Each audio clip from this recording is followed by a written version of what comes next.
Notiparaco, para colombianos de bien. Llamalo, estoy oyendo esos hijueputas. Bueno, nos encontramos con Gonzalo Guillén, para muchos y para mí también el mejor periodista que tiene Colombia, quien nos ha dado herramientas a muchas generaciones, incluyendo la mía, para poder enfrentar el narcoparamilitarismo y al gobierno pues devastador que tenemos en este país. ¿Cómo estás, Gonzalo? Mucho gusto, muchas gracias por la invitación y por los elogios inmerecidos. Don Gonzalo, usted es considerado un referente del periodismo de investigación y lo ha sido durante muchos años. ¿En qué momento usted decide tomar este camino y empezar a ejercer el periodismo investigativo? Bueno, yo creo que yo nací con la decisión de ser periodista, la verdad. Desde, digamos, desde el colegio, desde los muchos colegios en los que yo estuve y de los cuales todos me votaban y no aprendí nada en ningún colegio. Lo único que hacía era participar en las publicaciones que se hacían, revistas, periodiquitos, cosas de esas. O sea que yo nunca tuve un problema de vocación. Yo soy como Pablo Escobar, que nació, o Uribe, que nacieron delincuentes. Yo nací periodista. Hace, digamos, unos meses vimos que usted publicó que ya se había graduado de periodismo, ¿cierto? Sí, ¿Cuánto tiempo ejerció el periodismo sin haber recibido el grado? Y si estudió usted de pronto periodismo y aplazó la carrera. no, yo entré, yo fui fundador de la Facultad de Comunicación de la Tadeo Lozano, que fue fundada por Evaristo Obregón, un gran decano que tuvo esa facultad.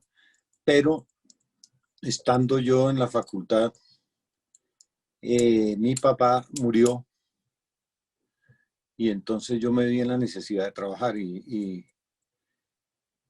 conseguí trabajo en El Tiempo. Fue mi primer trabajo de periodista. Y comencé a trabajar ahí y me di cuenta que era mucho más útil dedicarle mi tiempo al periodismo en un periódico y aprender cómo era el oficio, que ir a una facultad a asistir a clases de toda una serie de materias que nunca nadie ha sabido para qué existen. Yo mismo me doy cuenta que las facultades de comunicación, o bueno, de periodismo y de comunicación, todavía no saben para qué son, ni qué es lo que deben enseñar. Y lo digo porque, por ejemplo, salen muchachos de esas facultades.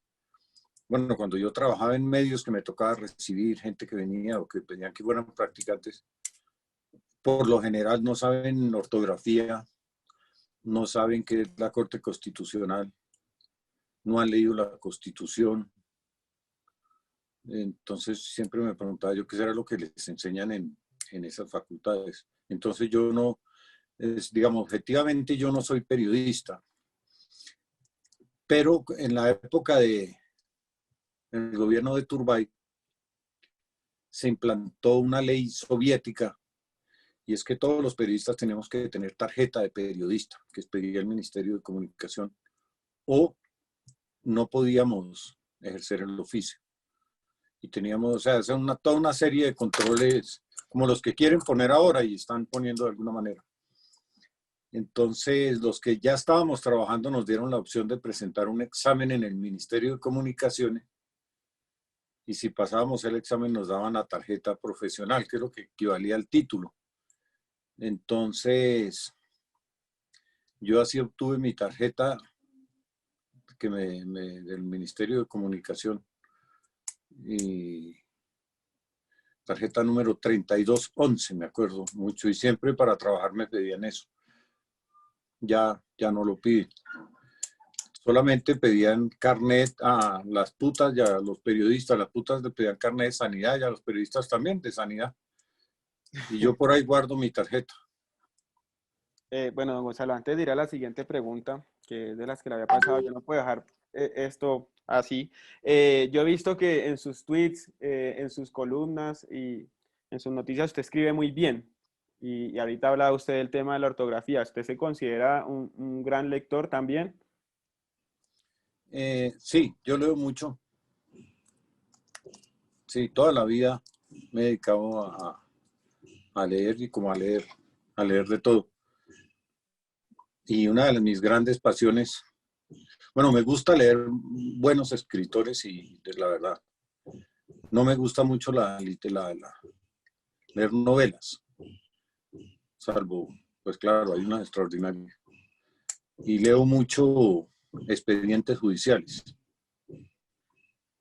¿Tiene de pronto algún cronista con el que se haya identificado usted antes de empezar a ejercer el periodismo, de pronto desde el colegio? Cronista investigativo, periodismo narrativo. Ah, sí, claro, claro. Germán Castro Caicedo y Daniel Samper Pizano. Para El mí padre. eran y siguen siendo faros de la profesión, muy importante. Y es de lamento. Bueno, agradezco que Daniel haya vuelto a escribir ahora en la página que crearon Daniel Coronel y su hijo Daniel Samper Ospina. Germán y sí, así que, bueno, y Alegre Levy también, que ella murió muy joven, fue compañera mía en el tiempo, recién llegado yo era muy pelado cuando entré allá. Muy buena periodista y gran cronista. ¿En qué año ingresa usted al Tiempo, Gonzalo? Yo llegué al Tiempo en mayo de 1975, o sea, ya serán 46 años este año que entré y comencé a trabajar y no he dejado un solo día de ejercer la profesión desde entonces. Lleva muchísimo tiempo. En algún momento, antes de reconocerse de pronto usted mismo como periodista, de trabajar en algún medio, ¿usted hizo una investigación de pronto en el colegio, en su juventud? Sí, claro que sí, sí. Y antes de haber estado en el Tiempo, mi familia se había ido a vivir a Chía y allá yo fundé un periódico que se llamaba El Común. Y allá fue, digamos, profesionalmente hablando, las primeras investigaciones que yo hice. Y la primera de todas ellas fue sobre abusos de los maestros públicos contra los niños de los colegios y las escuelas allá en Chía. Y fue ya la primera vez, yo tendría por ahí que 18 años tal vez, que me di cuenta de la reacción tan espantosa que existe cuando uno dice algo que nos quiere que se diga, ¿no? La persecución, la sentí, la persecución de todos esos maestros que eran realmente mafiosos, no eran maestros sino mafiosos y ladrones, porque vivían de buscarse pensiones y los maestros podían, creo que hasta ahora podían tener 2 pensiones. Pero bueno, no me meto con los de ahora porque es un tema que he dejado no me voy a meter con ese tema, pero los de ese tiempo sí eran unos mafiosos. Y entonces yo diría que esa fue mi primera investigación. Vos has hecho una carrera demasiado extensa, pasaste por Colprensa, por TV Hoy, El Universo de Guayaquil, perdón, El País de Cali, el Miami Herald, el Nuevo Herald. En el 2018 fundó junto con Daniel Mendoza La Nueva Prensa. ¿Usted ha sentido que ha sido censurado, Gonzalo? ¿Y cree que la censura Claro. todavía sigue para esta época? ¿O cree que es un tema más de Pues antes? más que hoy la censura, pues nunca antes, pues diría yo. Porque es una censura que es completamente apabullante y frente a la cual casi que muchas veces no se puede hacer nada. Antes, en la época de Rojas Pinilla, los periodistas pues los encerraban, los sentaban en bloques de hielo, los encerraban, pero eran, digamos que unas censuras temporales. Esto es cada vez peor, es una censura permanente y violenta también. Y los medios censuran a los periodistas. Y el periodismo de hoy, o sea, lo que yo alcanzo a ver, ¿no? Los nuevos periodistas o los periodistas de ahora nacen al periodismo con la cabeza agachada. No reclaman por el derecho al respeto de su trabajo, a la libertad de decir lo que, y a la obligación de denunciar lo que descubren, sino que los medios tienen como esos campesinos que tienen unos perros amarrados a la entrada de la casa, que ladran y ladran para el dueño del del periódico, de la emisora o lo que sea. Es deplorable, la verdad. Gonzalo, ¿cómo es vivir con tantas amenazas encima? Sobre todo porque yo he evidenciado algo en vos y yo no lo he visto en ningún otro lado y ningún otro periodista lo ha hecho, y es que vos en Twitter denunciás directamente con nombre, dirección y todo dónde está el ladrón, o dónde está el ampón, o dónde está el narcotraficante, el mafioso. ¿Cómo es vivir con eso? Y si vos sentís miedo cuando haces eso, es que tan único, ¿no? Solamente lo he visto en vos, de verdad. Pues bueno, eso es una forma de vivir, eso es simplemente una forma de ser, ¿no? De una forma de vivir. Y obvio que cuando uno denuncia a un chanchullero, un narcotraficante, a Ñeñe Hernández, a Uribe, a Duque, pues obviamente van a reaccionar, ¿no? Eso sí, digamos que por eso te digo, desde cuando hice mi primera investigación en Chile, aprendí cómo es que reacciona esta plaga. Y bueno, he sabido sobrellevar eso y sobrevivir esas situaciones. ¿Te has de pronto aburrido de tal manera para querer abandonar la profesión? De pronto depresión, no sentirte apoyado, creer que no va a cambiar el país. ¿Tú haces las cosas más para que cambie el país o más para que el país sepa lo que está pasando? Bueno, no, yo no pienso cambiar nada, ni creo que el periodismo pueda cambiar nada. Aunque sí, el periodismo a veces ha ayudado a cambiar ciertas cosas. No, yo lo hago porque, digamos, es lo único que sé hacer. Que es como los raponeros. ¿Qué más pueden hacer sino salir a raponear? No saben otra cosa. Y pues a mí me pasa lo mismo. ¿Y no has sentido en algún momento querer dejar todo tirado y dedicarte a otra cosa, de pronto escribir y ya, solamente? Bueno, cuando yo me pensioné, eso es lo que hice. Dejé todo tirado y me dediqué a escribir, eso es lo que estoy haciendo. Es decir, cuando yo me pensioné de periodista, realmente comencé a ser periodista, diría yo, porque ya no me pueden votar de ninguna parte. ¿Esa libertad te ha dado tranquilidad? ¿Te ha quitado estrés de tu vida? Pues sí, sí me ha dado tranquilidad, sí, me da una capacidad especial pues para poder demorarme el tiempo que yo quiera en hacer mis investigaciones, que son muchas las que tengo en curso en realidad. ¿Vos pensás en la muerte, Gonzalo? No, No. nunca pienso en eso. Y para los que me odian les tengo una mala noticia, no me va a morir nunca. No Ya, pienso morirme nunca. O sea que ese tema no me preocupa. ya quedaste ahí en la historia de nuestro país. Yo creo que va a ser difícil que la gente te olvide. A propósito de la serie Matarife, que hace pocos días fue nominada en España como mejor serie documental, ¿cuál es la participación tuya en la serie? Y usted, ¿por qué bautizó a Álvaro Uribe Vélez con esa palabra, ¿no? Por la que ya es conocido internacionalmente. Y si es Bueno, verdad que usted fue el que le puso ese sobrenombre, ese apodo.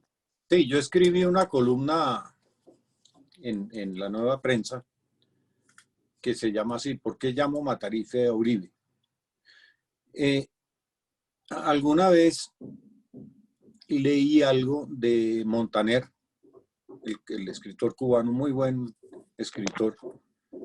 Es demasiado de extrema derecha a veces me parece, pero es muy buen escritor. Refiriéndose a Raúl Castro como Matarife, dijo el Matarife, y me pareció perfecto para Uribe. ¿Por qué? Porque es que Uribe es un Matarife, y un Matarife no es un insulto, es una profesión.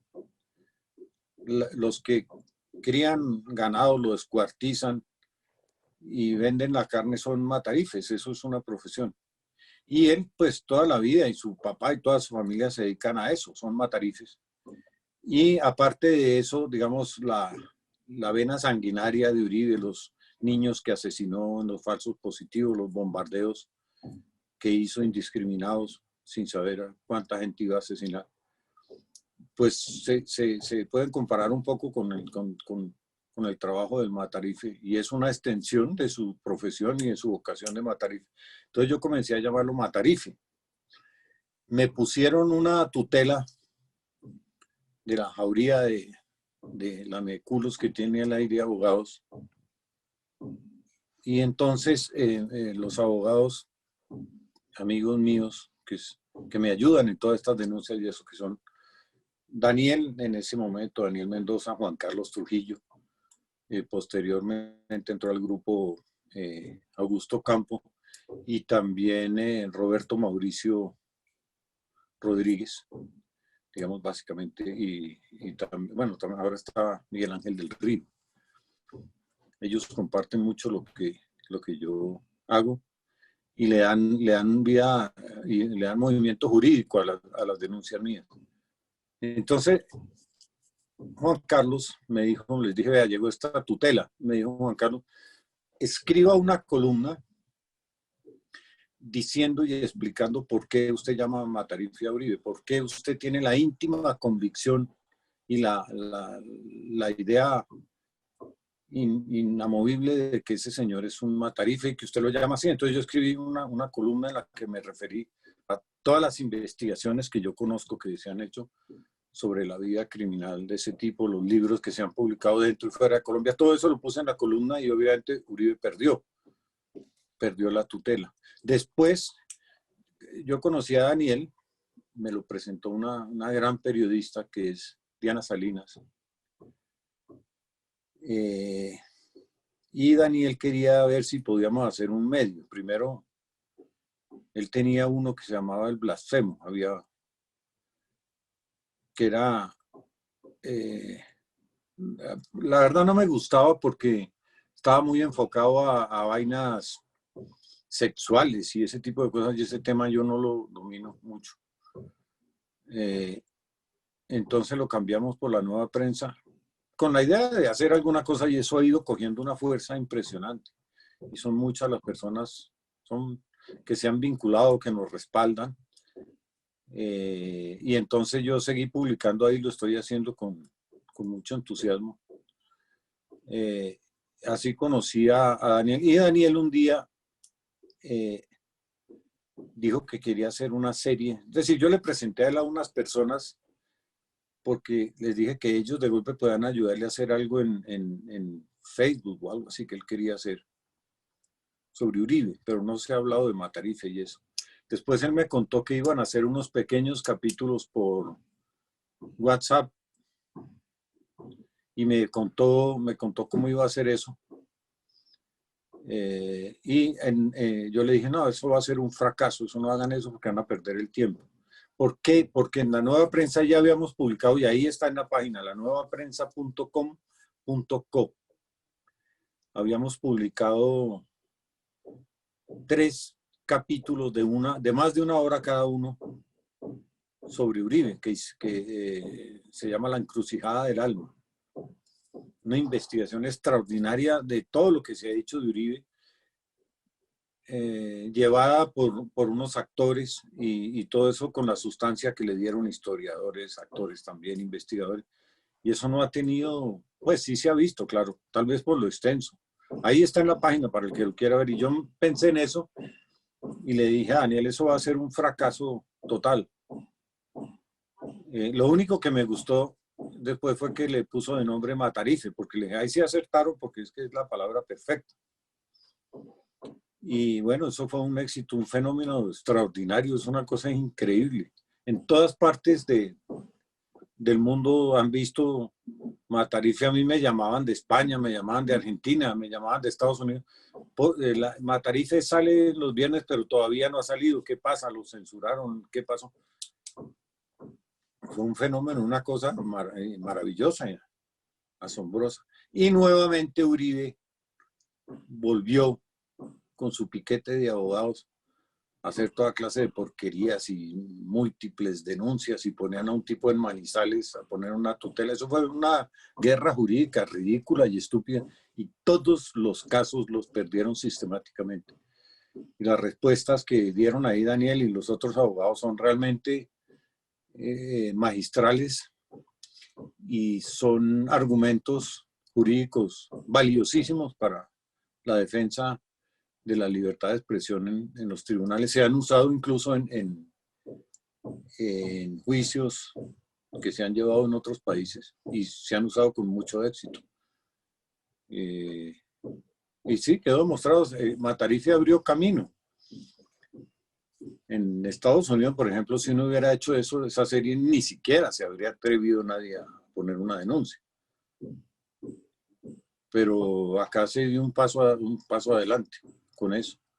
Gonzalo, reconocidos activistas y Pero perdón, hay una cosa, ¿qué tengo yo que ver con la serie? ¿Y qué tenés vos que ver con Matarife? Yo no tengo absolutamente nada que ver. Desgraciadamente tengo que decir eso. Me gustaría decir que yo hice un guión o yo... No, me pareció muy bien que hubieran puesto el nombre que era el que yo usaba, pero yo no le quiero quitar el mérito a los que se inventaron eso, que desarrollaron eso, que se descubrieron estos capítulos cortos, que todo, porque ellos sí son pioneros en una forma de hacer una serie y desgraciadamente yo no tengo nada que ver en eso. Pero sí se respalda mucho en sus investigaciones, ¿no, Matarife? Sí, pero también se respalda, es decir, se respaldan todo lo que se ha investigado y todo lo que se ha dicho y lo que hay en la red. En realidad la genialidad de eso es que nunca se ha puesto nada que no se hubiera dicho ya y que no se hubiera descubierto y se hubiera descubierto judicialmente también, ¿no? Bueno, hay algunos periodistas y reconocidos activistas que han dicho que la serie era ligera, que no sirvió para nada, que estaba descontextualizada, que era un producto de moda y ya. Entre esos, pues digamos, Carolina Sarín, Sara Túfano, Félix de Bedú tampoco compartió mucho con la serie. ¿Usted sí cree que la serie en realidad ha servido? ¿Ha funcionado? Pues bueno, esas son opiniones que tienen todo el derecho de expresarlas, claro, lógico. Y yo creo que sí ha servido, lógicamente. En la Nueva Prensa unimos todos los capítulos y los pusimos pegados, uno al lado del otro, para que la gente los vea. Yo creo que sí, claro que ha servido, y ha servido para mostrar quién era Uribe, y mostrar pues que ese tipo no es sacrosanto, no es intocable. Sí ha servido, y han servido pues muchas otras cosas que se han dicho sobre él, y yo creo que ese formato y ese sistema de trabajo se va a usar mucho, pienso, ¿no? Porque abrió un camino. Usted ha dicho en muchas entrevistas que viene siguiendo la carrera pública de Álvaro Uribe Vélez hace más de 30 años. Ha dicho que es un narcotraficante, ha dicho que es un paramilitar, recientemente pues Matarife. ¿Recuerda cuál fue esa primera investigación que hizo sobre él? Bueno, yo supe de este señor cuando él era director de Aerocivil y yo trabajaba en el periódico El Tiempo y yo cubría Aerocivil. Esa era una de las fuentes que yo tenía permanente. Yo cubría la fuente desde antes de que llegara Uribe. Incluso el director anterior a él, que se llamaba Fernando Uribe Senior, duró un mes. Lo nombraron y lo asesinaron y se supo que lo mataron porque él se negó a lo que después llegó a ser Uribe, que era darle las pistas a los narcotraficantes y las licencias de aviones y hacer cómplice y apoyo del movimiento del narcotráfico, con lo cual se consolidó el cartel de Medellín y gracias a él pues el narcotráfico se volvió la multinacional del crimen más grande del mundo, gracias a Uribe. Eso es histórico, eso es absolutamente cierto.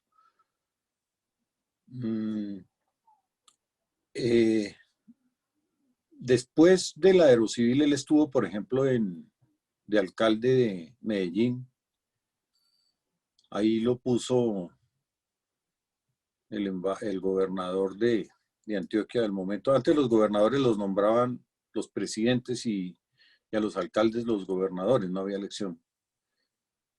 Y Belisario Betancur recibió tantas quejas de Uribe. Bueno, recibió quejas porque Uribe fue y aterrizó borracho como alcalde de Medellín en una plaza de toros de narcotraficantes que estaban ahí borrachos con fiestas de narcos, ¿no? Con putas y toda esa vaina. Y entonces Belisario Betancur le exigió al gobernador que votara a Uribe, y Uribe tuvo que irse por eso.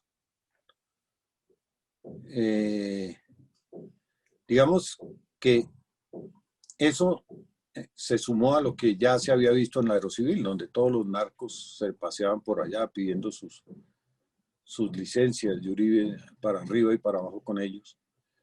Y después de eso, yo creo que sí yo trabajé después del tiempo en Comprensa, ahí hay publicaciones que hice sobre Uribe. Después mataron al papá de él y él fue al sitio donde murió en circunstancias no muy claras todavía, aunque se las atribuyen a las FARC. Él se las atribuye a las FARC. Fue en el helicóptero de Pablo Escobar, fue de noche hasta ese sitio. Era el único helicóptero que había en Colombia que podía volar de noche, y a ese helicóptero único en Colombia que podía volar de noche, la licencia de operación se la había dado Uribe. Uribe sabía que ese era el único helicóptero y Pablo Escobar se lo prestó y fue hasta allá. Y bueno, ya después hay muchas publicaciones sobre lo de Medellín sin tugurios, que lo que estaba metido el papá de Uribe también, que él era una especie de bufón de Pablo Escobar. Le participaba en todas las corridas de toros que hacía, que decían que era para una cosa que se llamaba Medellín sin tugurios. Y bueno, Uribe pues era simplemente un manzanillo de Antioquia, un politiquerillo de Antioquia, que tampoco era para que uno se dedicara a hacer grandes investigaciones sobre ese sujeto, pero en la medida en que fue apareciendo y reapareciendo, sobre todo a raíz de las negociaciones del Caguán, que fue el proceso de paz de Andrés Pastrana, que fue un proceso muy osado, muy importante, importantísimo, porque si no hubiera sido eso nunca se habría llegado a un acuerdo de paz con las FARC.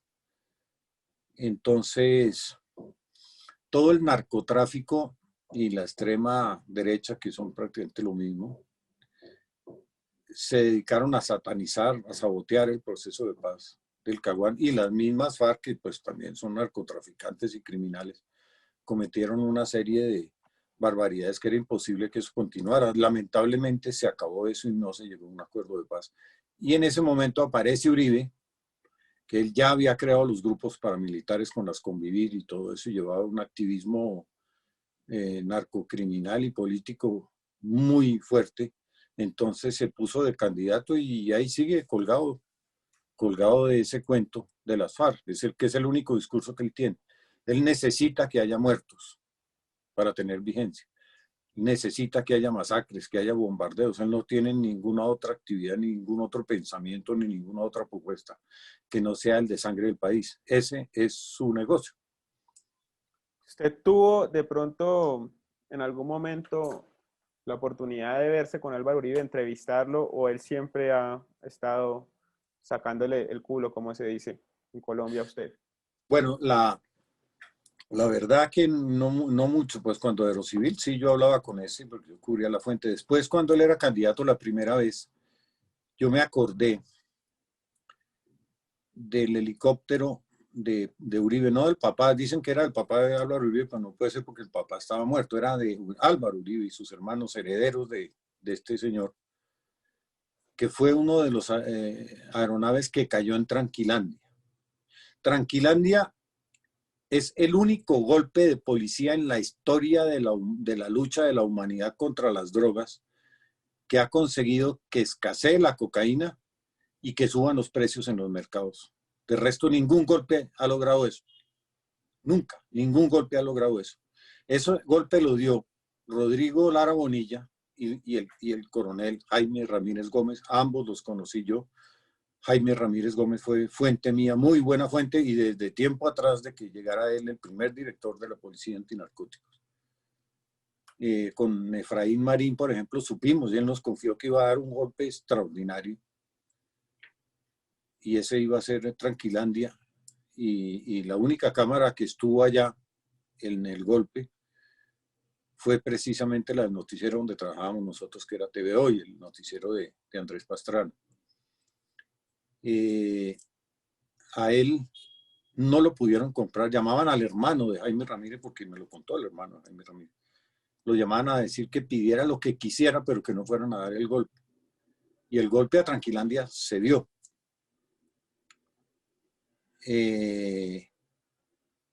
Y ahí quedó bien al descubierto qué era el cartel de Medellín. ¿Quiénes estaban ahí? Tranquilandia era una ciudadela del narcotráfico, una ciudadela industrial. Producían el 90% de la cocaína que se consume en el mundo, que se consumía en el mundo. Se hablaba de 20 toneladas semanales. No sé si era realmente esa cifra, pero era ahí donde se producía la cocaína. Entonces yo me acordé del helicóptero que cayó en Tranquilandia cuando era candidato por primera vez y comencé a retomar y a investigar el tema. Y a mí, en una grabación que yo tengo, que se la envié al Departamento de Estado, después a la Embajada de los Estados Unidos acá. Yo trabajaba en el Miami Herald y en el Herald. Eso me favoreció mucho porque era un medio de Estados Unidos. Uribe personalmente, él me llamó a mí a amenazarme, a decirme que a mí no me convenía investigarlo a él. Estaba muy asustado porque yo estaba metido en lo del tema del helicóptero. Y a mí de la misma embajada de Estados Unidos vinieron a mi casa a decirme que Uribe me quería matar. De la embajada de Estados Unidos vinieron a mi casa a decirme eso. Yo después tuve una reunión en Miami a la que asistieron. Estuvo la embajadora de Estados Unidos en ese tiempo, Ann Patterson se llamaba. Estaba Vlado, me acompañó, él estaba viviendo en Miami, fuimos a esa reunión. Estuvo Elena Fernández también. Hay mucha gente que es testigo de que se dio la reunión. Entonces, digamos que ahí comenzó la persecución de Uribe contra mí, por las investigaciones que a partir de eso comencé yo sobre él, porque a mí me parecía gravísimo que un tipo que llegaba a la Aerocivil mandado por Pablo Escobar,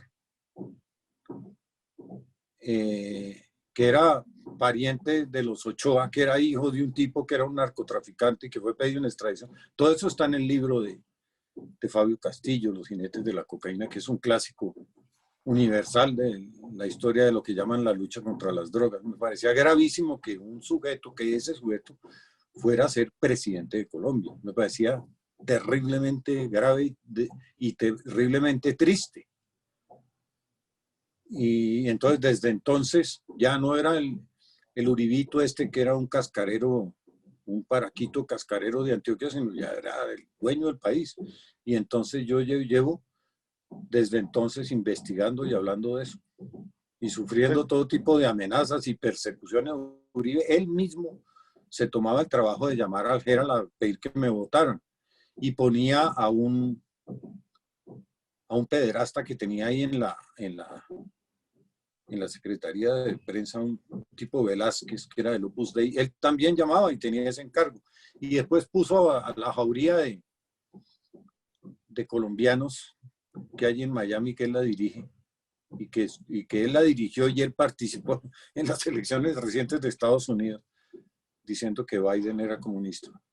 Puso a todos esos en contra mía a ver cómo me sacaban y nunca me pudieron sacar. Eso sí, el Herald pues me respaldó, porque el Herald es un periódico gringo y la forma y funcionamiento de esos periódicos es muy distinta a las de un periódico colombiano. Allá los derechos de los periodistas y el respeto al trabajo y a la información es por lo menos mayor que el de acá. ¿En qué momento de todas las amenazas que han venido a raíz de las denuncias que le haces a Uribe, vos decís, esto sí ya me van a matar en serio y me tengo que ir del país porque a vos te tocó exiliarte, ¿no? Sí, a mí, pues yo me fui una vez que vino alguien de la misma embajada de los Estados Unidos a decirme eso y yo me fui. Después me fui para Perú también. Y desde entonces cada vez que me avisan, pues me voy. Muchas veces nadie sabe si yo estoy en Estados Unidos o si yo estoy en Colombia. En este momento nadie sabe si yo estoy en Estados Unidos o estoy en Colombia, y eso pues me ayuda mucho. O bueno, nadie no, pero sí, también me he ido a Europa, también me he ido a Perú, también me he ido a Ecuador, he estado en Panamá. Y ¿Alguna vez te han dado, o sea, bala? ¿Vas en el carro y te dieron bala de pronto? no, balas, a mí no me dieron balas, sino una vez que estaba en las minas de Esmeraldas, pero no me pasó nada. Y, pero sí ha habido persecuciones. El carro en que yo iba fue estrellado una vez. Además que, bueno, yo llevo una vida bien sigilosa, ¿no? Yo nunca voy a fiestas, ni me emborracho en ninguna parte, nunca me tomo un trago, mi vida es bastante casi que conventual. Hay una información. Virginia Vallejo escribió un libro, ¿no? La es de Pablo Escobar. Uribe asocia que usted tiene que ver en la publicación de ese libro. ¿Usted recibió alguna amenaza a raíz de eso? Ah, sí, claro, fue terrible eso. Bueno, es que cuando se estaba desarrollando el juicio contra Santofimio por la muerte de Luis Carlos Galán, a quien yo también conocí, no fui un gran amigo de él ni nada, pero conocí a Galán. Entonces, yo pensaba que si Virginia Vallejo hablaba, condenaban a Santofimio sin la menor duda. Porque Santofimio, muy al estilo de lo que es Uribe ahora, lo estaban juzgando con el testimonio de alias Pantera, que era un tipo que ya se había muerto, y esos testimonios se han recogido antes, pero si llegaba esta mujer a hablar y contar quién había sido Santofimio, se iba a hacer justicia. Yo la conocí a ella porque un director de un noticiero de televisión de un canal, ella lo buscó para contarle una serie de cosas. Y lo típico, al director de ese canal no vio ahí una noticia, sino que le dio miedo. Entonces le dijo, no, hable con Gonzalo Guillén. Entonces yo hablé con ella. Y ahí trae una amistad. Yo no sé si hay alguien que pueda ser amigo de ella, pero me mantuve en contacto. Ella en realidad quería hablar, era sobre lo que decía que le habían robado unos mormones en un negocio que ella tenía de algunos productos que vendía, una cosa. Quería tener un abogado en Estados Unidos y entonces yo le recomendé a un abogado amigo mío. No, parece que no le pudo ayudar mucho en eso. Y yo me veía frecuentemente con ella y hablábamos de Pablo Escobar. Ella ya en confianza me contaba que ella había sido la amante de Pablo Escobar. También creo que ella lo ha dicho públicamente, pero fue amante de otros tipos que tengo, pues los relatos que ella me hizo no los he publicado. No sé si ella habrá hablado de eso. Como, por ejemplo, ella fue amante de este tipo de las cervezas y otros, bueno, ¿sabes? Julio Mario Santo Domingo, dicho por ella, ¿no? Un momento en que yo le dije, mira, habla sobre cómo fue que Santofimio convenció a Pablo Escobar de que había que matar a Luis Carlos Galán, porque en parte esa era la función de Santofimio con Pablo Escobar, que era darle ideas y asesorarlo, porque dice, no, a Pablo Escobar no había que darle la idea de matar a Galán. Sí había que darle la idea porque es que Pablo Escobar era un asesino asqueroso y era brutísimo, no era inteligente. Nadie inteligente paga 20 millones de pesos para matar policías, pues. Y ella le daba miedo, pues ella en realidad vivía muy mal, muy olvidada. Y supe pues circunstancias de su vida que no voy a repetir, pues porque ella me las contó en confianza. Y un día yo le dije a un ex fiscal amigo mío que me acompañara a hablar con Virginia Vallejo, que ya estaba más o menos convencida de aceptar que ella había sido la amante de Pablo Escobar. Entonces, fuimos a un Pampayá, se llama eso aquí en Bogotá. Y este exfiscal le dijo de frente, le dijo, vea, usted, para que la tomen en cuenta y pueda denunciar lo que quiere denunciar, entonces tiene que reconocer que fue el amante de Pablo Escobar. Tiene que hacerlo porque si no, no la van a tomar en cuenta. Y judicialmente, pues no tiene ningún valor. Y periodísticamente, pues tampoco. Ese fue el punto de quiebre y ella aceptó y dijo, bueno, vamos a hacer una entrevista. Entonces yo busqué a Antonio Galán, hermano de Luis Carlos Galán, y le conté, le dije, vea, voy a hacer esto. Y él me acompañó, hice la entrevista con esta señora. Yo había tenido larguísimas conversaciones por teléfono, que también las tengo todas grabadas, y finalmente publiqué una nota que fue una bomba atómica en el Herald, pero una bomba atómica, que el título era Amante de Pablo Escobar abre el baúl de sus recuerdos. Eso fue dinamita pura, esa crónica, que en realidad no era una entrevista, era una crónica incorporaba pues partes de los relatos que ella me había hecho. Es decir, eso fue también como una bomba atómica dentro del juicio que se estaba llevando contra Santofimio, con Galán y con Virginia Vallejo. Así como ella tuvo miedo antes, después resultó muy valiente después de la denuncia, la verdad. Fuimos a hablar con el fiscal Iguarán, fiscal general Colombia. Siempre ha tenido unos fiscales deplorables, delincuentes, una cosa horrible. Y ese tipo impidió que se incorporara el testimonio de ella en el juicio, porque era un testimonio importantísimo, sobreviniente con pruebas de que ella era la amante, y no quisieron recibir eso. Pero te quedó pesando, ¿no? Ella contó cómo había sido todo. Y luego supe yo que al juez lo estaban torciendo, y yo le pasé un derecho de petición al juez haciéndole saber que yo sabía que lo estaban torciendo, y yo creo que de miedo el tipo tuvo que obrar en derecho. Incluso yo me acuerdo que para ese tiempo, cuando salió el fallo del juez, yo estaba en Lima, exiliado en Lima, y a mí me llamó Juan Carlos Pastrana y me dijo, acaban de absolver a Santofimio, ponga Caracol. Entonces prendí mi computador, busqué Caracol, y estaban dando la noticia que habían absuelto a Santofimio, y incluso el abogado de Santofimio estaba explicando en qué consistía el fallo, como si él lo conociera. Y a los 5 minutos tuvieron que interrumpir la grabación, la transmisión, y decir, no, perdón, fue condenado, no fue absuelto, fue condenado.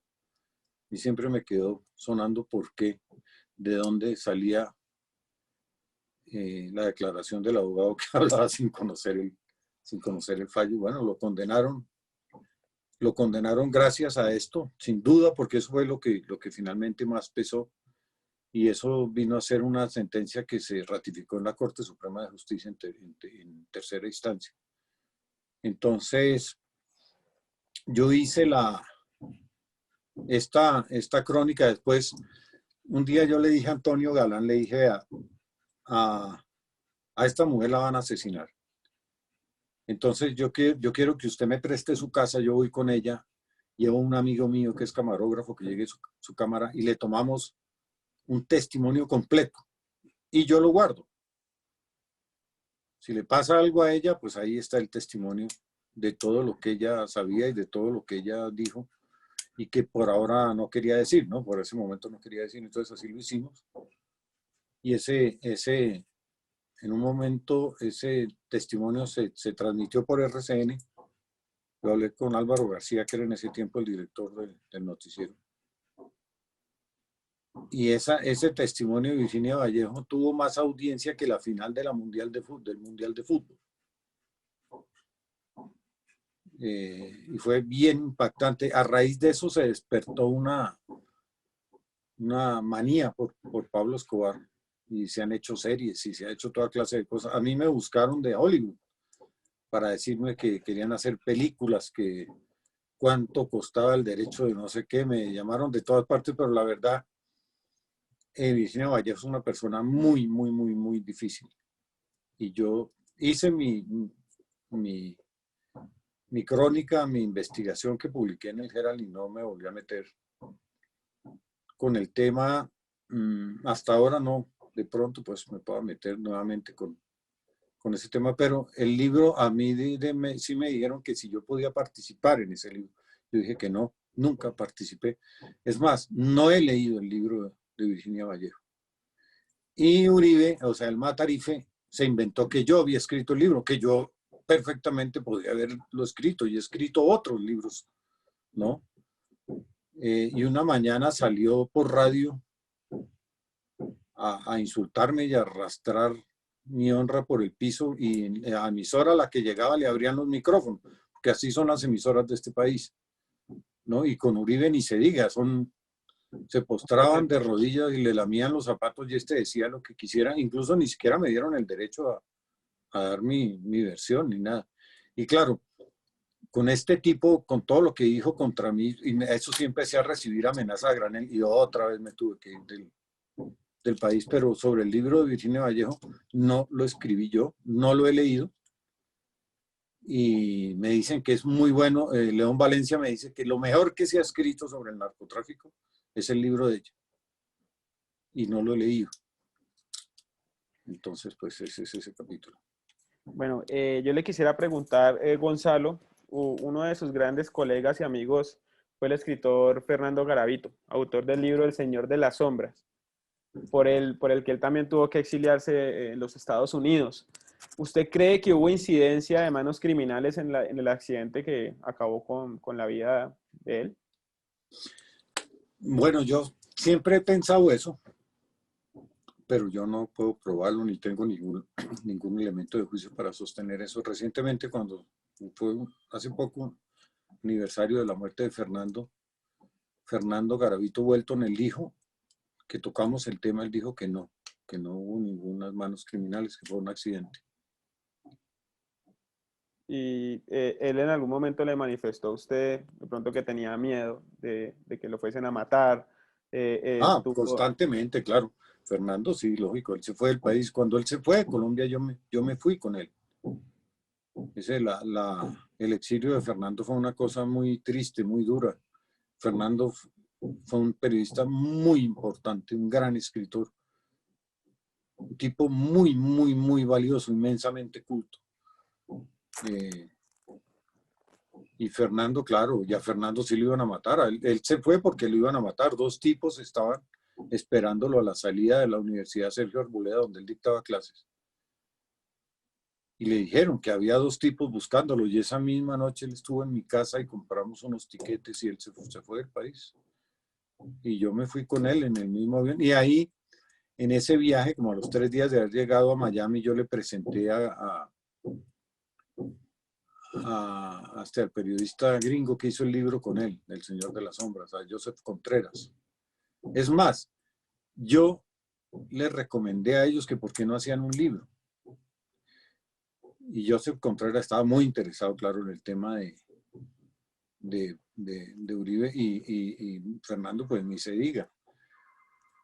Incluso el título lo sugerí yo también, porque Joseph Contreras había publicado un reportaje sobre la Sierra Nevada, una entrevista con Hernán Giraldo, el asesino, ese violador de niños que tenía y tiene todavía un ejército en la Sierra Nevada, y el título era El Señor de las Sombras.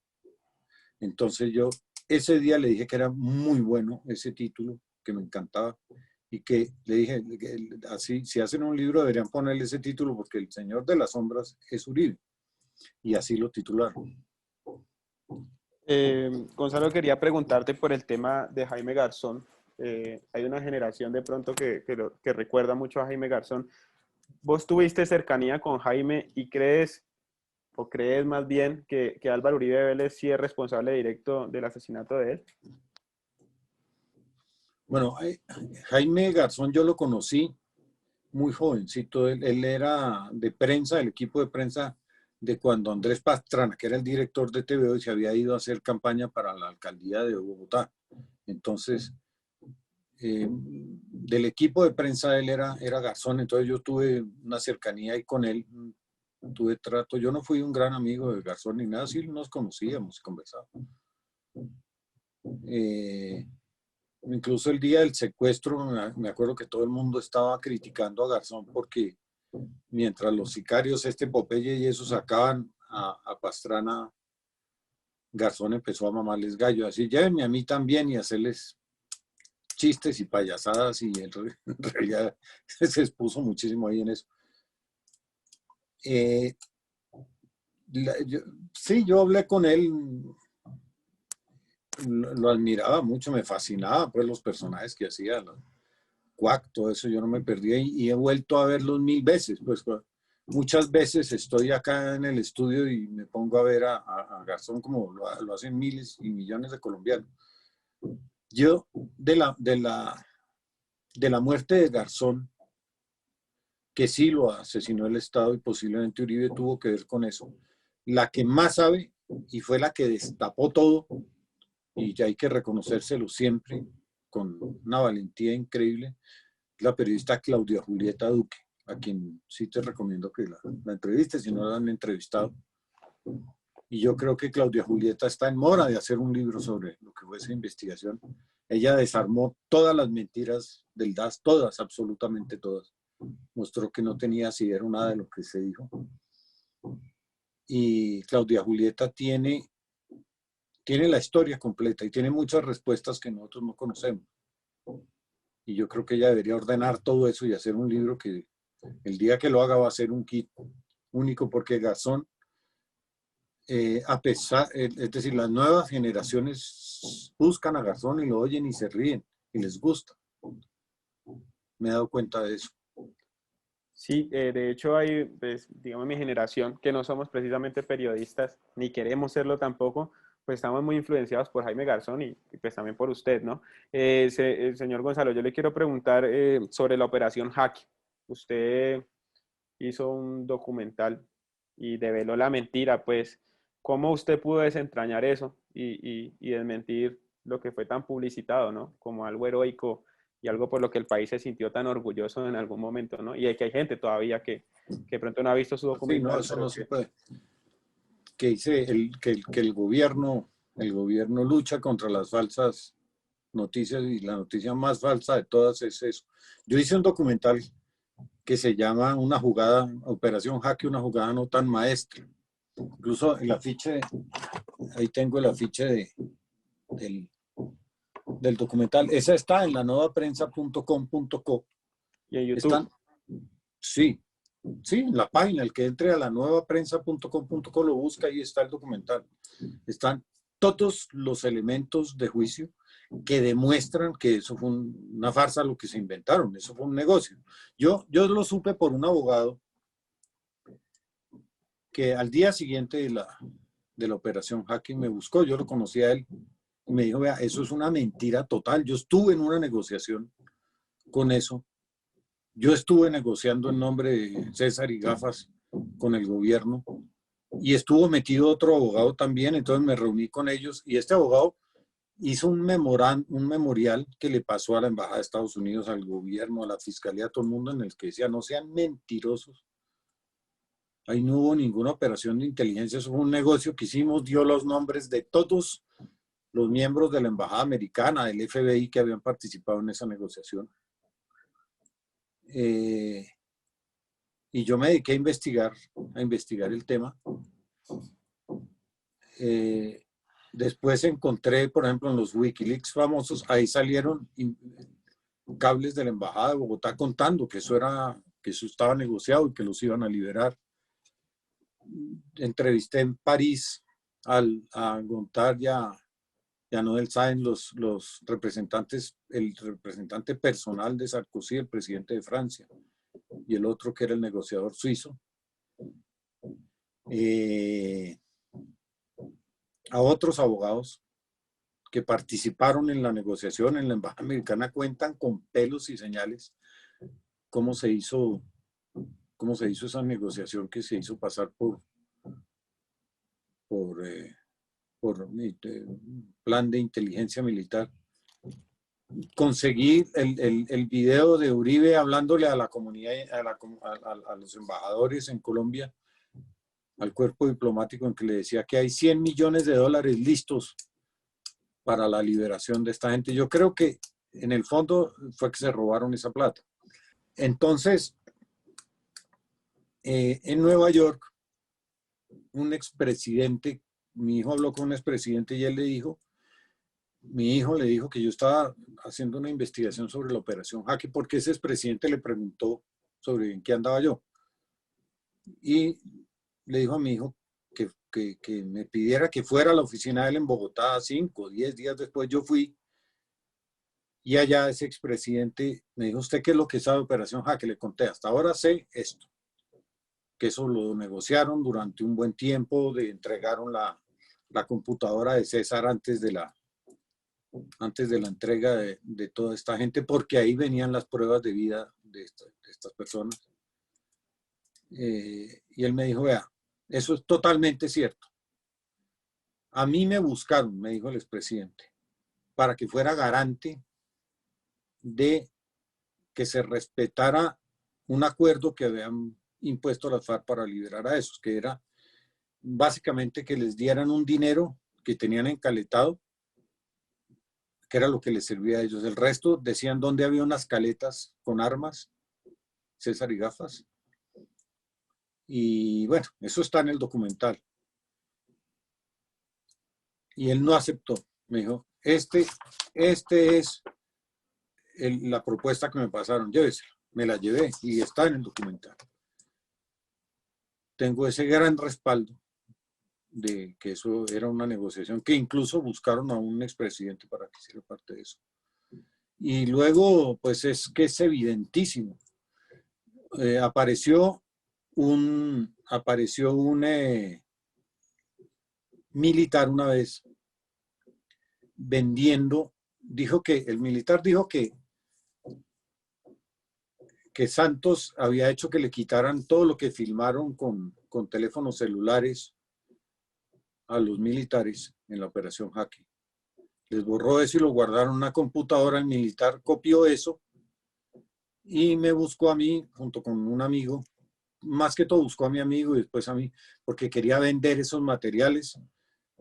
Con él y otro amigo conseguimos el dinero, se lo compramos.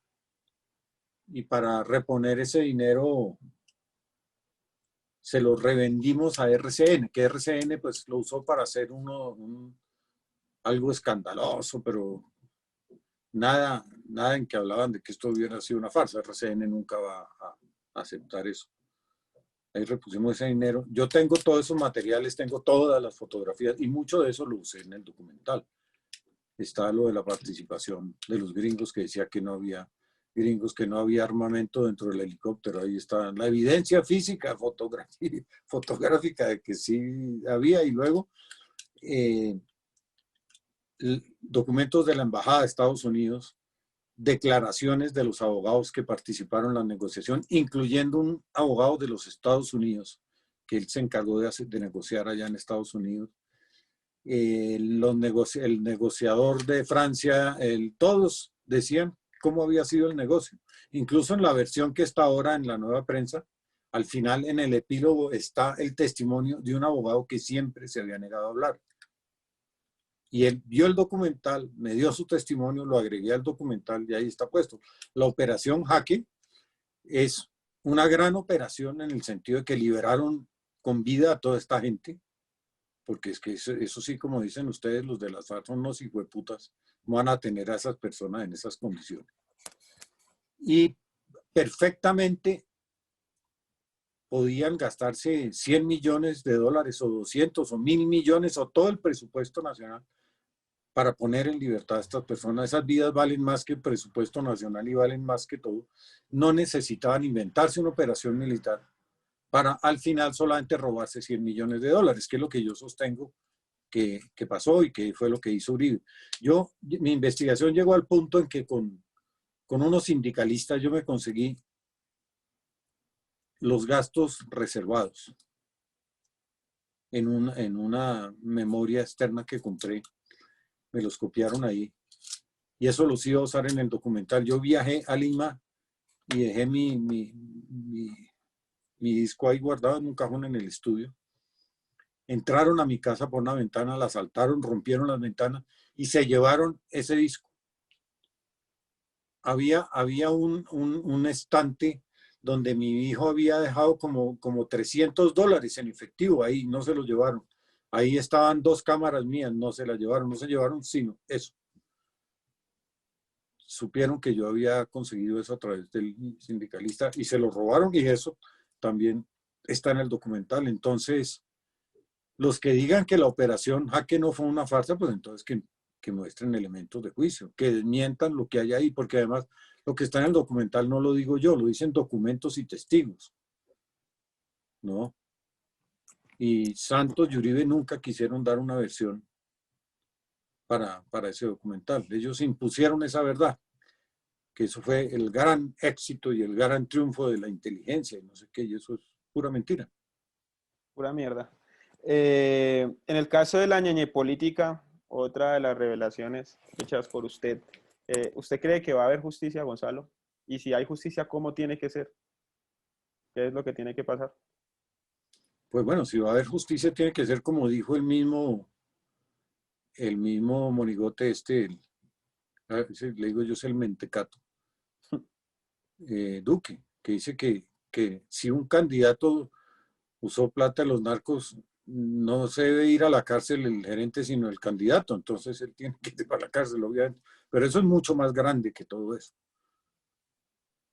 Y yo creo que no va a haber, claro que no va a haber justicia. Ahí, Pero precisamente por eso hay que redoblar los esfuerzos de los periodistas para que publiquemos lo que ha sucedido con eso, ¿no? Porque es que tienen a todos los medios desmintiendo y tapando, echándole tierra a un escándalo de semejantes proporciones. hay unos periodistas que han dicho que si se compraron votos, no fueron los suficientes para que Gustavo Petro ganara la presidencia. Usted dice que es mucho más grande que eso. ¿Cree No, pero es usted? que eso no importa. Es que, ¿qué importa si los votos daban para ganar o para perder? O sea, si Petro hubiera comprado votos con dinero del narcotráfico, tiene que irse para la cárcel. Eso no tiene nada que ver con si gana o no gana, o le puede ganar a uno o le puede ganar a otro. Eso es un delito, y un delito gravísimo. Eso no tiene ninguna relación con cuáles fueron los resultados. Sí, bueno, pero eso es lo que se ha sostenido desde los medios, ¿no? Entre esos periodistas, Luis Carlos Vélez, la misma Vicky Dávila. Cuando usted dice que es mucho más grande que eso, ¿a qué se refiere usted con la ñeñe política? Porque ya hemos visto algunos tentáculos, contratos del hermano del ñeñe, el Goyo, con EPM y con ISA, y contratos del mismo ñeñe también. Y eso lo ¿Qué es lo sacaron más ustedes, grande? yo vi, eso lo sacaron ustedes. Sí.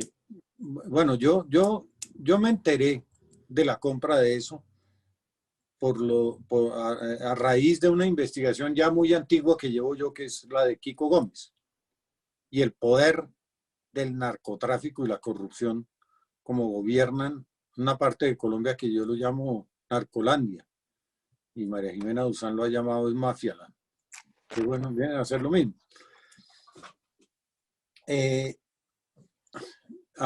Yo me enteré que habían asesinado al hijo de un sastre, se llama el hijo del sastre en Barranquilla, Marquitos Figueroa. Y a mí me llevaron a ser testigo contra Marcos Figueroa en un juicio. Yo he sido testigo de la Fiscalía contra Kiko Gómez y contra Marcos Figueroa. Y en una audiencia que fui, conocí a una persona que me contó que en las chuzadas que le habían hecho que había hecho la Fiscalía para dilucidar este caso, se habían encontrado con que hubo compra de votos del narcotráfico, porque en una de las conversaciones al asesino, al determinador de la muerte del hijo del sastre, que era el Ñeñe Hernández, pues él hablaba de la compra de votos y hablaba de Callita y hablaba de todo eso. Eso pues es una bomba periodística. Y yo comencé a trabajar en ese tema desde entonces, pero me pidieron siempre mis fuentes que no fuera a decir nada, porque me iba a tirar. Si decía algo, dañaba el descubrimiento probatorio que se iba a hacer con todo eso. Y entonces pues yo me comía las uñas, esperando que algún día hubiera el tal documento. Hasta algunas veces me enojé, pero tuve paciencia. Apenas hubo descubrimiento probatorio, inmediatamente publiqué eso, que habían comprado votos para Duque por orden de Uribe, porque así dicen las conversaciones, y dicen las descripciones, las transliteraciones que llaman de los investigadores judiciales, dicen eso. Entonces yo lo publiqué y sí se desató un escándalo inmensamente grande. Pues yo publiqué las pruebas, obviamente. Y entonces Julián Martínez, que es un gran investigador, se unió a mí en esa investigación.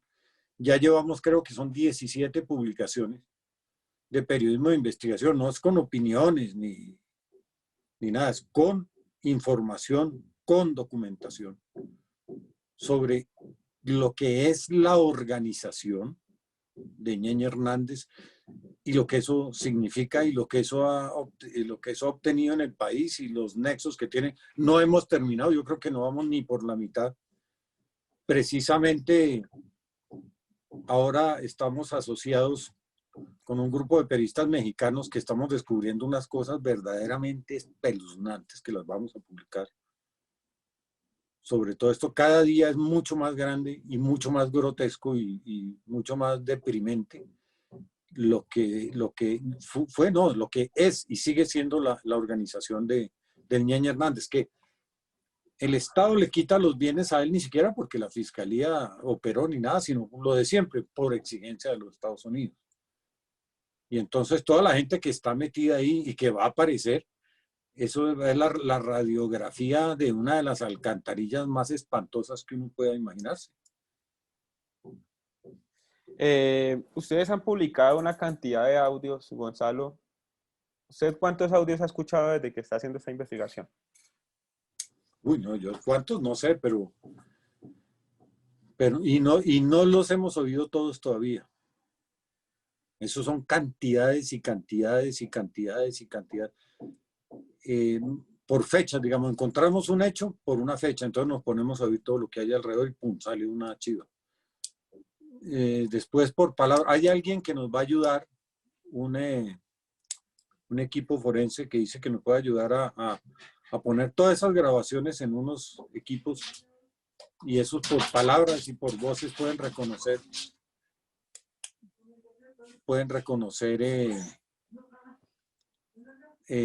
ciertos elementos. Entonces, digamos la palabra Callita o la palabra Uribe o en fin, por ahí detecta cuántas grabaciones tienen eso. Y seguimos oyendo. Pero yo creo que las principales sí ya las oímos todas y ya las publicamos todas. Es decir, nosotros no nos limitamos a publicar una grabación, sino que a todas las grabaciones les hemos hecho investigaciones profundas de todo su contexto y hemos encontrado cosas terribles. Eso está todo en la Nueva Prensa, en la Ñeñe Política. Cuando Julián Martínez dice que Álvaro Uribe Vélez es una isla rodeada de cocaína, ¿usted comparte esa misma apreciación? Sí, claro. ¿Quién no la comparte? Luis Carlos Vélez de pronto no la comparta. ¿Quién es Luis Carlos Vélez? Pantallita. Ah, no lo conozco. ¿Ese es de los de radio? Es que yo todas esas porquerías, yo nunca oigo nada de eso. Yo no oigo radio ni oigo. Cuando oigo radio, oigo la HJCK.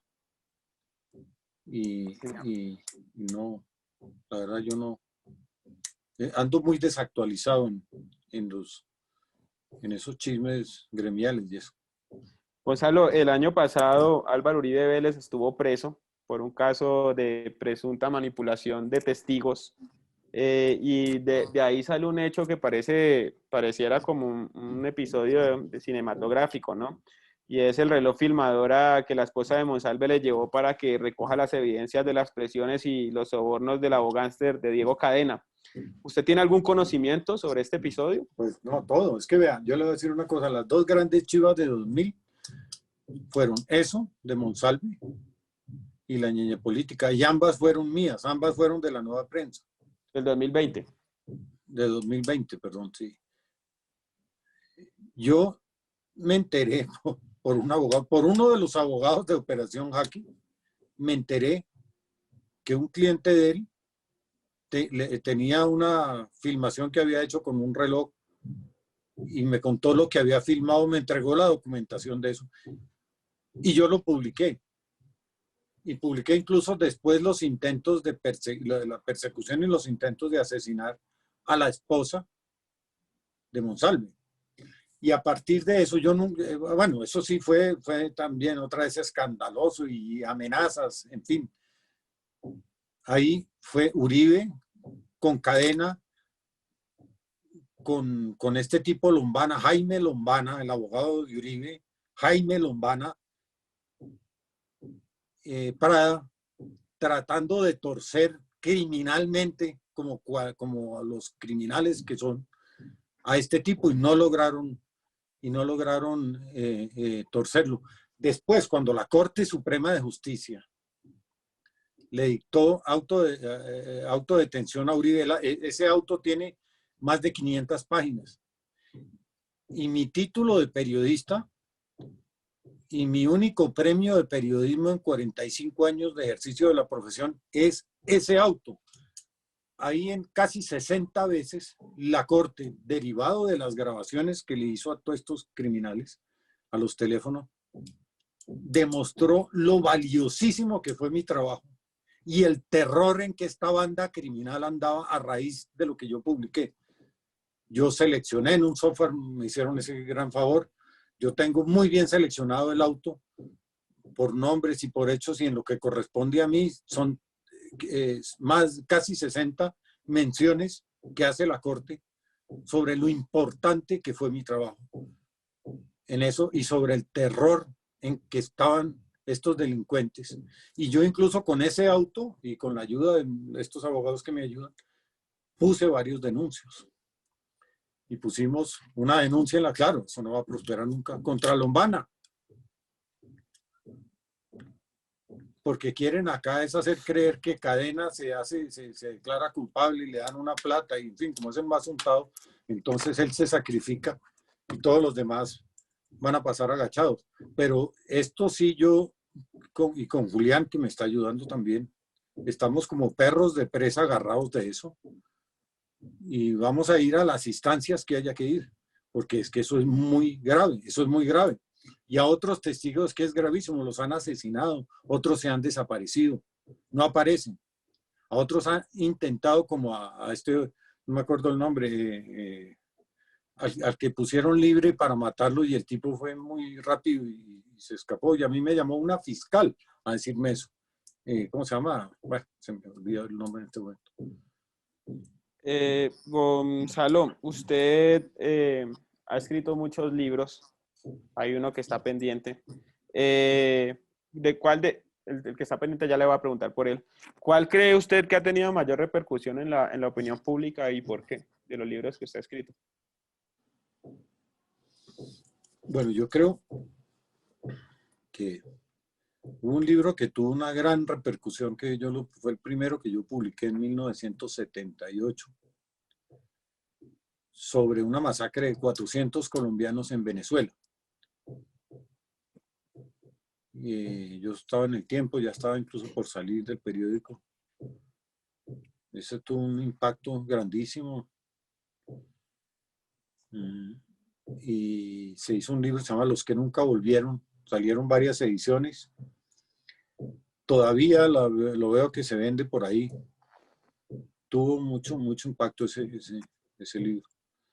Y ahora que lo he rehojeado y releído, veo que esa misma situación muy parecida es la de los venezolanos en Colombia. Gonzalo, Hubo otro que se llama Un País de Cafres. Ese tuvo mucho éxito también, que era una antología de la corrupción en Colombia. Que ese fue muy también yo lo popular. leo y lo releo. Me doy cuenta que los hechos de corrupción de hace 25 años son un juego de niños al lado de lo que estamos viendo. Y la palabra cafre tuvo una resonancia, ¿no? En la jerga popular después del libro, pero el libro gozó No, mucho de sí, éxito. no, en realidad ese fue Darío Echandía que una vez dijo, este es un país de cafres. Y cafres es una comunidad indígena africana. Pero acá se usaba la palabra cafre, no sé por qué, como para decir Ordinario. delincuente, rufián. Y entonces ese es el título del libro. Y bueno, sí, yo diría que esos dos, ¿no? Yo he publicado 13 libros. Y bueno, todos han tenido algún efecto. Para eso los he escrito y además como para dejar una constancia que finalmente no sé dónde queda la constancia. Porque nadie lee en Colombia, ¿no? En las librerías, tal, en las bibliotecas, pero... El de Sánchez Cristo. Bueno, ese es un libro que estoy haciendo, Sí. en el que yo venía muy rápido, pero se detuvo por la pandemia porque todas las fuentes, en su mayoría, son fuentes que solo hablan presencialmente. Entonces es un proyecto que apenas ahora otra vez comienza a tomar. Es una biografía no autorizada de ese señor Julio Sánchez Cristo. Entonces, pues bueno, en eso estoy. Pero de pronto, ¿tenés alguna fecha cercana? ¿Crees que pronto vaya a salir? ¿Crees que el señor está No la saturado? tengo porque es que en realidad esa investigación la estoy haciendo con un periodista, un escritor más bien argentino. Y este escritor, él ha hecho documentales con una empresa, con una productora de Barcelona. Y el objeto de este libro es hacer una serie con esa productora. Entonces esa productora también está atrasada en sus proyectos por la pandemia. Entonces esto es una cadena que como que se detuvo y ya está empezando otra vez a andar. Vamos a ver entonces cómo sale, pero no, tampoco hay ningún afán. Yo tengo por delante lo del presidente negro, que es el documental que estoy por terminar, al que le he metido mucho esfuerzo y esfuerzo de muchísimos años, que es el de Juan José Nieto Gil, el presidente negro que tuvo Colombia y lo borraron de la historia. Es una historia fascinante, la verdad. Y yo he combinado ahí tanto la investigación periodística como las acciones judiciales. Yo por derecho de petición y por tutela conseguí que lo reconocieran a Juan José Nieto como presidente de Colombia. Y otra vez se está olvidando de nuevo, en fin. Yo creo que ese documental va a ser por lo menos muy útil. Y al final de todo yo pienso que es uno de los grandes trabajos que yo he hecho en mi vida, es el de Juan José Nieto Gil, y es un aporte. Estoy incluso, llevo un tiempo en negociaciones, digamos, y en conversaciones para que Nieto sea incluido en el Museo Afroamericano de Historia de Washington, que fue el que hizo Obama, que es un museo bellísimo. Y eso también se paró con todo, durante todo el gobierno del fascista Trump, pues eso no era imposible avanzar en nada. Y ahora, felizmente, pues con el triunfo de Biden y de la vicepresidenta, creo que eso abre el camino para lograr llevar al Museo Afroamericano de Historia a Juan José Nieto. Ahora que hablas del triunfo de Biden, te quería preguntar es más bien, ¿qué crees vos que va a pasar para las elecciones del 2022? Y además, ¿cómo crees que se pueda derrotar al uribismo?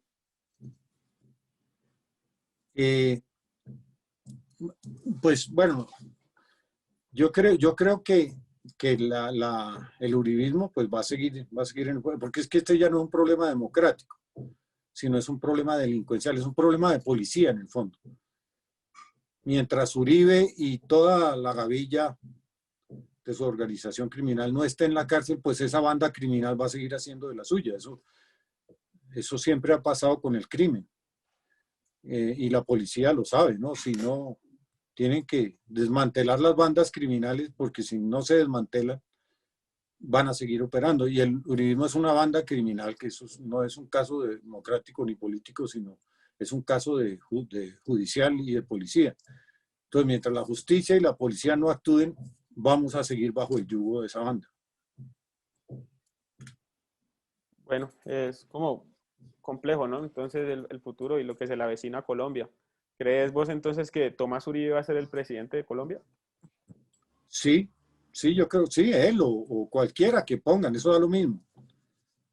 Pues como este otro que hay ahí, que este tal Duque, ponen cualquier cosa de esas y siguen de dueños del país hasta que la justicia y la policía actúen. ¿Actualmente estás trabajando en alguna nueva revelación investigativa? Aparte de lo que me contás del presidente negro, otra denuncia grande así como la del Ñeñe o como la del Sí, reloj o sí, como la de Monsalve. sí, sí, sí. Eso es lo de los pilotos. Pues no voy a decir más, y eso está asociado con la investigación que estamos haciendo con un equipo de periodistas mexicanos. No, pero no, es mejor no decir nada, sino pues publicarlo y ahí sí hablar de eso. Bueno, Gonzalo, yo creo que ya damos o vamos finalizando la entrevista. Antes quería preguntarte, ¿qué pensás vos de las nuevas formas en cómo las personas están comunicando o están comunicando la información y las investigaciones ahora, que no son necesariamente formas periodísticas, sino que algunos youtubers han cogido sus canales y han empezado a decir cosas que antes no se podían decir, ¿no? ¿Apoyás de pronto vos eso o crees que se debe mantener el periodismo tradicional y Bueno, es no que yo saltarse? pienso, es decir, el periodismo es uno solo y el periodismo es investigación, fundamentalmente. Yo soy, digamos que muy ortodoxo en cuanto al ejercicio de la profesión. Sin embargo, yo pienso que yo, por ejemplo, veo el canal de ustedes, veo a Wally, La Puya, no me pierdo un solo capítulo. Y lo que yo veo es que ustedes están recapitulando cosas y están haciendo algo que si no es periodismo, es un derecho fundamental, que es la libertad de expresión. Y creo que la única manera de defender la libertad de expresión es ejerciéndola, no hay otra manera de defenderla. No se defiende haciendo foros y dando discursos y escribiendo columnas o teorías, sino la libertad de expresión se defiende ejerciéndola y la libertad de prensa también. Entonces, si no es periodismo exactamente lo que hacen, yo por ejemplo, Wally, La Puya y el de ustedes yo lo veo, son programas como programas de humor político muy buenos. Y no, si no son periodistas o no quieren ser periodistas o no se reconocen como periodistas, no creo que eso le quite valor al atractivo que tiene lo que están haciendo, ¿no? En algún momento, Gonzalo, vos creíste o ahora lo dimensionás que ibas a ser punto de partida para nuevas generaciones, digamos, para nosotros, que nosotros a partir de todo tu trabajo y todas las investigaciones que has hecho, no va a hacerlo de la misma forma, pero sí nos sentimos respaldados y fundamentados y con la berraquera pues para salir al ruedo por vos. Pues bueno, me alegra mucho que sea así. No, obviamente no ha sido mi propósito incitar a nadie. Yo nunca, a mí no me gusta ni dar consejos ni ser el ejemplo de nadie. No creo que sea ejemplo de nada tampoco. A mí hay veces que me preguntan qué les recomiendo a los que quieren estudiar periodismo. Entonces yo les digo que les recomiendo que no estudien periodismo. Entonces, ¿qué hacen? Pues que se vuelvan corruptos. Es que es muy que, o sea, tienen ya suficiente información para saber que ser periodista no sirve para un carajo, y ser corrupto, y ser ladrón, y ser asesino, y ser banquero, y eso sirve para mucho. Entonces, ¿para qué van a perder el tiempo? La verdad es que la gente de mi edad, pues ya no tenemos nada más que hacer. Ya nos tocó seguir en esto, porque ya el tiempo que teníamos para hacer otras cosas ya no lo utilizamos en eso, sino en esto, sin que eso haya tenido ningún resultado. Bueno, Gonzalo, pues muchas gracias, hermano, por habernos regalado ya casi hora y media de tu tiempo y por todo lo que haces por el país. Yo no me esperé que te hubiera podido tener acá para entrevistarte, pero me siento contento y de verdad espero que puedas seguir mucho tiempo más revelándonos cosas y sacando un poco al país de la desinformación, ¿no? Sí, yo de todas maneras pues sigo y estoy muy, muy en llave, enganchado con Julián Martínez, con Diana López Zuleta. Con ellos estamos haciendo investigaciones y estamos asociados con Diana Salinas, que nosotros reproducimos todo lo que ella hace, que es una gran investigadora. Lo último que acaba de publicar es lo de Fernando Carrillo, el procurador, una rata. En cuestión El tipo pública. absolvió, sí, claro, él era de Sarmiento Angulo, y él absolvió a su jefe en la organización Sarmiento Angulo, metido en los chanchullos de Odebrecht. Entonces, si no va a haber justicia, por lo menos que haya periodismo. Ahí sí es que es muy importante el rigor periodístico en ese tipo de denuncias, ¿no? Después de hecha la denuncia, caben todos los comentarios y caben todos los chistes y las burlas y eso, pero la base sí tiene que ser un periodismo serio y documentado. Bueno, Gonzalo, que esté muy bien, hermano, y muchas gracias. Mucha suerte en todo lo que hagas de ahora en adelante. Bueno, muchas gracias. Listo. Muy amable, les agradezco mucho la invitación.